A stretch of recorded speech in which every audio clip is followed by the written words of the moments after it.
आज मैं शालिनी सोलंकी आपसे कुछ भक्ति वार्तालाप करना चाहती हूँ।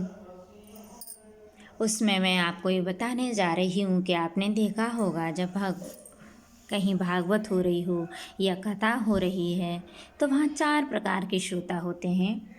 पहला श्रोता हमारा होता है चातक की तरह से, जिसको हम पपीहा कहते हैं। चातक केवल स्वाति नक्षत्र की ही बूंद पीता है और बड़ा संकल्पशील होता है। एक बार चातक प्राण त्याग रहा है, डाल पर बैठा है, उसके नीचे गंगा नदी बह रही है। वह अपने बच्चे, जिसने अभी अभी उड़ना ही सीखा है, घोंसले में बैठा है और अपने बच्चे से कह रहा है, बेटा मैंने अपनी चोंच को पूरी तरह बंद करके अपने प्राण त्याग रहा हूँ, लेकिन गंगा नदी में गिरते समय फिर भी कहीं गंगा की बूंद मेरे मुंह में न चली जाए। तो बेटा ध्यान रखना, आप तो उसको आप कैसे करना है, आपको बेटा मेरा जब तर्पण करें तो स्वाति नक्षत्र की बूंद से ही करना। दूसरा श्रोता हमारा हंस की तरह से होता है। ये श्रोता बड़ा नीरछीर विवेकी होता है। हंस की तरह से जैसे कहीं भागवत में कुछ दृष्ट सुनाए जा रहे हैं, साथ ही संगीत भी बहुत मधुर चल रहा है, कुछ लोग आलोचना करने लग जाते हैं, लेकिन ये श्रोता जो उसे अच्छा लगता है वो वहाँ से ग्रहण कर लेता है और बुरी बातों को छोड़ने का संकल्प करता है। तीसरा श्रोता हमारा शुक की तरह से होता है, जिसको हम तोता कहते हैं। ये श्रोता तोते की तरह सारी बातें रट लेता है, लेकिन अपने अंतःकरण में नहीं उतारता। सत्संग की कोई बात पूछें आप तो पूरी पूरी सुना भी देता है, पर लेकिन भाव नहीं आता। भगवान जी प्रेम के भूखे होते हैं, उन्हें भक्ति भाव बहुत पसंद होता है। चौथा श्रोता हमारा मछली की तरह से होता है। मछली का स्वभाव होता है कि अधिक से अधिक पानी में रहना, यानी उसका जीवन ही पानी में संभव है, उसे हम सब जानते हैं। उसे आनंद मिलता है। इस प्रकार का श्रोता हर समय भगवत भाव में रहता है, सत्संग के लिए हर समय व्याकुल रहता है। उसे सत्संग चाहिए और and more and more and more. इस प्रकार के श्रोता को जल्दी भगवान की प्राप्ति होती है, वह उसमें डूबता है। सराबोर होने और भाव विभोर होने का आनंद भी प्राप्त होता है। इस श्रेणी में अपनी मम्मी को रखती हूँ।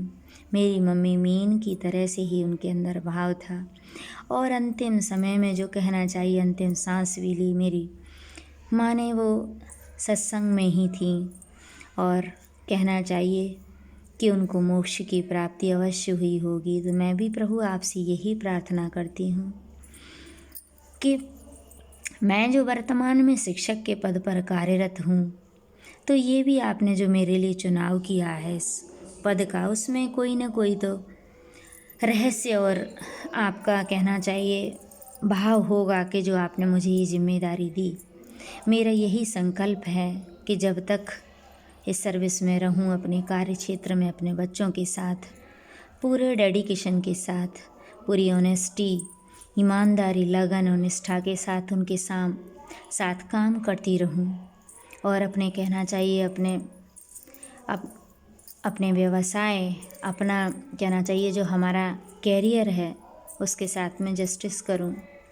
और अंत समय में जब मेरे प्राण निकलें तो आपका ही भाव और आपका ही ध्यान मेरे अंतःकरण में हो और अपनी माँ की तरह से ही सुहागिन इस दुनिया से जाने की कामना करती हूँ।